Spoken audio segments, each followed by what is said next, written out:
한 주의 마지막인 매주 금요일 영화 속 과학을 찾아보는 사이언스 레드카펫 시간입니다. 양효영 기자와 함께하겠습니다. 어서 오세요. 안녕하세요.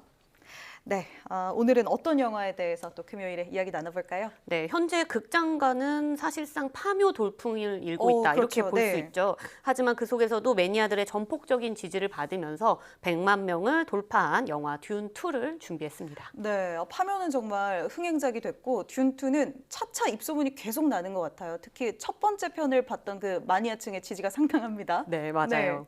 네, 이번에 듄2 같은 경우에는 사실 영화를 볼 때 전작을 봐야 되냐 말아야 되냐에 대한 고민이 많잖아요. 맞아요. 네. 네. 그래서 제가 올 초에 뭐 외계인 2부를 소개할 때는 1부를 안 봐도 좋습니다. 이렇게 말씀을 드렸는데 이번 듄은 좀 다릅니다. 듄1을 꼭 봐야지만 듄2의 진가를 제대로 느낄 수가 네. 있는데요. 시간이 만약 여의치 않는다면 뭐 인터넷에 요약본 영상 같은 것도 많으니까 그걸 좀 보고 듄2를 보시는 걸 좀 추천드리고 싶습니다. 네. 사실 저는 이제 이번에 듄1을 보지 않고 듄2를 이제 영화관에서 바로 봤는데요. 영화를 이해하는 게 불가능하다 이렇게 보이진 않지만 이게 SF 영화이기 때문에 뭐 베네 게세리트나 뭐 퀴사츠 헤더락 이런 그 생애관 안에서만 쓰는 특정 용어들이 나오는데 그 용어들을 이해하고 귀에 익히는데 좀 시간이 필요했고요. 그래서 오히려 영화를 다 보고 난 다음에 듄1을 다시 보고 듄2를 또 보고 싶다 이런 생각이 좀 들었습니다. 네, 이렇게 세계관이 확실한 영화는 사실 소개가 쉽지 않은데 네. 그래도 간단하게 이 영화 어떤 내용을 담고 있는지 소개 좀 해주시죠. 네, 워낙 방대한 이야기를 담고 있어서 짧게 소개하는 게 물론 진짜 쉽진 않은데요. 영화가 이 원작 소설이 원래 있는데 배경 자체가 아주 먼 미래, 그러니까 서기가 아닌 새로운 연도인 에이지라는 어떤 방식을 쓰는 만 191년입니다. 네. 뭐 우리 지금 기준으로 보면 한 2만 년 뒤라고 생각하시면 그러게요. 되는데요. 이 미래 우주에는 컴퓨터나 인공지능, 로봇들이 없고 인간이 기계 역할을 대신하는 상황인데 이때 인간이 기계의 역할까지 하기 위해서 쓰는 신비의 물질이 바로 멜란지 혹은 스파이스라고 부르는 물질입니다. 네. 이걸 먹으면 수명이 연장되는 건 물론이고 일종의 예지 능력을 갖게 되고 우주 항행을 계산할 수 있는 능력까지 생기는데 이러한 중요한 스파이스가 만들어지는 곳이 영화의 배경인 아라키스 행성입니다. 네. 이 아라키스 행성의 사막에서 이 스파이스가 많이 만들어지는데 영화 듀는 황제로 인해서 멸문한 귀족 가문의 후계자인 이 주인공 폴이 아라키스 행성에서 메시아로 거듭나면서 행성 원주민인 프레멘들과 함께 힘을 합쳐 복수에 나서는 내용을 다루고 있습니다. 네, 이 복잡한 세계관인데 네. 그래도 정리해 주시니까 이해가 됩니다. 네. 우리나라에서는 근데 사실 세계 다른 나라들보다 그 뭐랄까요? 스페이스 오페라 장르라고 하죠. 뭐 스타워즈도 그렇고 큰 인기가 있는 편은 아닌 것 같은데 맞아요. 그럼에도 불구하고 듄2 제법 흥행하는 것 같고 추천하시는 것 같습니다. 네, 맞습니다. 이 쉬운 내용 아닌 건 맞는데 영화가 수작으로 꼽히는 이유가 또 몇 가지 있습니다. 우선은 드니 빌레브 감독의 뛰어난 연출력이 돋보이는 걸 먼저 꼽을 수 있어요. 네. 배경을 아주 크게 보이고 주인공을 굉장히 작게 보이게 하는 익스트림 롱쇼트 방식으로 촬영이 많이 됐는데 덕분에 위압감이나 웅장함이 극대화됐고요. 여기에 또 한스 짐머의 아주 장엄한 음악까지 더해지다 보니까 소위 극장에서 느끼는 영화적 체험을 극대화해서 느낄 수 있다. 이렇게 볼 수 있습니다. 네, 이 미장센 호평이 상당하더라고요. 네, 맞아요. 그리고 또 무엇보다 이 영화는 굉장히 체계적이면서도 과학적인 상상력을 바탕으로 아주 견고하게 세계관을 잘 세워놨거든요. 그리고 그 속에서 하는 이야기들은 오히려 또 현실감이 굉장히 느껴지는 이야기입니다. 이 영화의 가장 주요 갈등 상황인 지배권 전쟁을 촉발시키는 이 스파이스라는 게 어떻게 보면 석유를 비유한 것이라고 볼 수 있거든요. 네. 그래서 드니 빌레브 감독 역시 이번 듄2를 통해서 원작자가 이 소설에서 말하고 싶었던 종교와 정치가 결탁했을 때 그리고 광신도들이 탄생했을 때 얼마나 위험해질 수 있는지를 영화로 보여주고 싶다고 말했습니다. 네, 배경과 시대는 달라도 우리 사회랑 많이 닮아 있는 모습들이 좀 느껴지네요. 맞아요. 네, 영화 속에 숨어 있는 과학 이야기도 이제 좀 해봐야 하는데요. 이 영화의 제목이 모래 언덕을 뜻하는 단어인 듄이잖아요. 네. 그만큼 영화 속의 이 아라키스 행성이 드넓은 사막으로 이루어진 그런 행성입니다. 이런 행성이 이 넓은 우주에 실제로 존재하겠죠? 네, 그렇죠. 맞아요. 모래 언덕, 그러니까 네. 뭐 사막으로 이루어진 행성은 당연히 있습니다.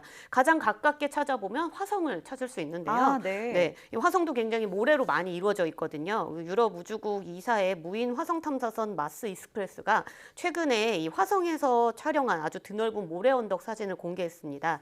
화성 북극 근처 플라톤 보름이라는 곳을 찍은 건데 이게 이제 작년 4월 14일에 찍은 사진이에요. 네. 사진을 함께 보시면요. 네. 네, 이 사진 사이에 두 개의 세로선 같은 게 좀 보입니다. 오른쪽 고지대, 왼쪽이 저지대고 그 사이에 이제 절벽 같은 게 있는 건데 네. 오른쪽 부분이 북극에 가까운 북쪽 평원이고 왼쪽 부분은 올림피아 평원이라고 합니다. 네, 이 올림피아 평원에는 물결 모양의 모래 언덕이 좀 있는 것이 보이는데 한 150km 이상 펼쳐져 있는 것이라고 하고요. 와, 네. 오른쪽 부분은 사실 왼쪽 부분과 다르게 좀 매끄러운 부분을 좀 볼 수가 있잖아요. 네, 그렇죠? 네. 네. 근데 북쪽 평원은 우주에서 날아온 암석 충돌이 아직 없어서 좀 젊은 지형을 뜻한다 이렇게 말한다고 합니다. 네. 또 오른쪽 절벽쯤에 보면은 반원 형태의 두 개의 지형 같은 게 보입니다. 동그랗게 좀 튀어나온 지형이죠. 둘 다 네네. 가까이서 보면 하얗게 서리가 덮여 있는 걸 볼 수가 있는데 지금 이렇게 확대해서 보이는 이게 서리군요. 네, 그렇죠. 모래 언덕 위에 서리가 쌓여 있는 거거든요. 이게 폭은 한 220km 정도 되고요. 높이가 1km에 이르는 아주 거대한 얼음 장벽이 있는 것이라고 네, 합니다. 폭이 20km에 높이가 1km. 실제로 보면 뭐 정말 압도적인 네, 그렇죠. 굉장히 큰 광경이겠어요. 거죠. 네, 영화 속 아라키스 행성이랑 좀 비슷한 느낌도 들고요. 네. 네. 또 다른 궁금증, 이제 듄 세계관이 인류가 우주 식민지를 만든 이후 정말 먼 미래를 그리고 있잖아요. 네. 만약에 아라키스 행성이 실제로 있는 행성이라면 우리 인간이 이런 척박한 환경에서 생존하는 게 가능할지도 좀 궁금합니다. 네, 이런 궁금증을 갖는 과학자들이 있고 연구를 또 해봤습니다. 아라키스의 기후를 가상으로 재현을 해서 인간이 살 수 있는지를 확인해 보았는데요.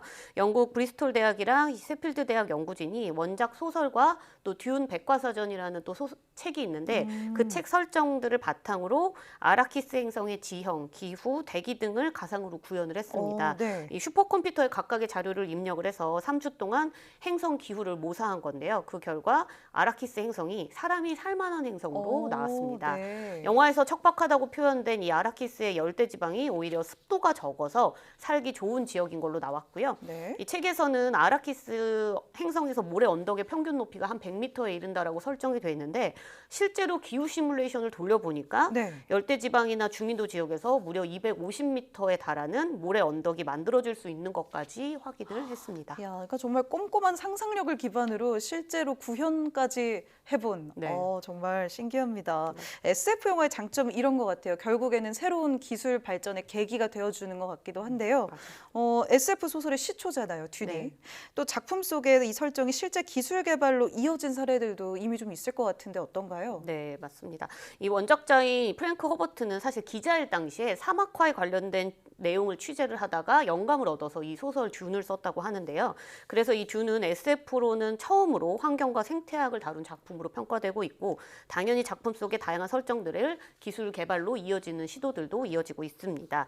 특히 아라키스 원주민인 이 프레멘족들은 아주 적은 수분을 유용하게 재사용하는 기술들을 굉장히 갖고 있는 것으로 네. 설정돼 있는데 뭐 사막에 특수 텐트를 쳐서 공기 중에 있는 수분을 이제 다시 재사용하는 그 방식도 영화에 나오거든요. 네. 실제로 미국의 캘리포니아 주립대에 있는 이 다니엘 페르난데스 교수는요, 듄에 등장하는 이슬 은결기 개념을 이용을 해서 사막화를 막을 수 있는 기술 개발을 현재 진행 중이고요. 실제로 지금 기술이 개발이 되고 있군요. 네, 그렇죠. 이게 이제 쉽게 생각해서 우리가 거미줄에 물방울이 맺혀 있는 방식을 네네. 생각을 해보고 그 원리를 이용을 해서 공기 중에 수분을 이제 채취하는 건데 이렇게 공기 중에 수증기를 먹는 물로 바꾸는 뭐 안개잡이 그물이나 또 이슬을 모으는 탑 이런 것들이 현재 개발되고 있고 아프리카와 같은 오지, 그러니까 물이 부족한 나라에 시범 적용이 된 바도 있습니다.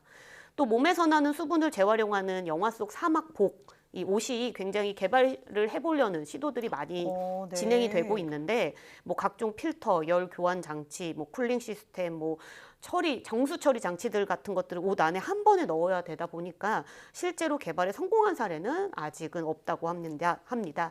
대신에 이 국제 우주 정거장에서 듄처럼 실제로 소변을 모아서 식수로 이제 정화시켜서 재활용하는 시스템은 현재 사용을 하고 있습니다.